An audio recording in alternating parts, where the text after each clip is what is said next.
আমাদের আপনারা জানেন যে 50 বছর ধরে এখানে কোনো খাল খনন করা হয়নি। যে খালগুলো আজকে আমরা খনন করছি। চট্টগ্রাম নগরীর জলবদ্ধতা নিরসন ও প্রাকৃতিক জলপ্রবাহ সচল রাখতে খালছড়া পুনঃখনন কার্যক্রমের উদ্বোধন করেছেন চট্টগ্রাম সিটি কর্পোরেশনের মেয়র ডাক্তার সাদাত হোসেন। বুধবার দক্ষিণ পাহাড়তলীর ঢুলুনিয়া ঢালাছড়া, খাগড়িয়া ছড়া ও খোসাল শাহ ছড়ার পুনঃখনন কাজের উদ্বোধনকালে তিনি বলেন, খাল ছড়া দখল করে রাখা ব্যক্তিদের স্বেচ্ছায় অবৈধ স্থাপনা সরিয়ে নিতে হবে, অন্যথায় আইনানুগত ব্যবস্থা গ্রহণ করা হবে।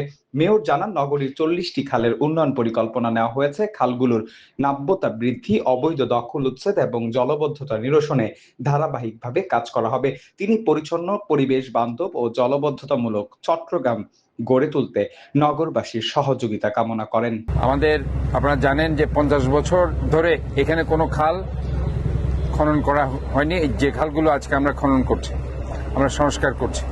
বিশেষ করে ডলুনিয়া ডালা ছড়া খাল, খাগড়িয়া ছড়া, আর একটা হচ্ছে খোসাল শাহ আমান বাজারে। এই 3টা খাল আজকে আমরা সংস্কার করব এবং সারফেস যে স্লাজ আছে সেটা আমরা উঠাবো, মাটিগুলো উঠাবো এবং সুন্দর পরিষ্কার করব, প্রবাহমান করব।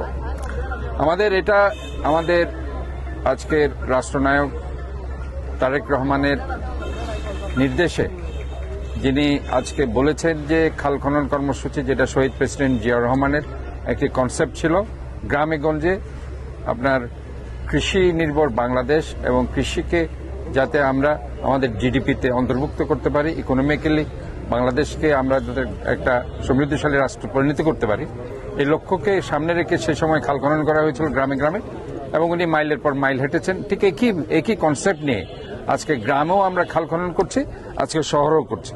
তো গ্রামে এটা কৃষিকাজকে আমরা উৎসাহিত করছি, আর শহরে যেটা আমরা খাল খনন করছি এটার মূল উদ্দেশ্য হচ্ছে জলাবদ্ধতা।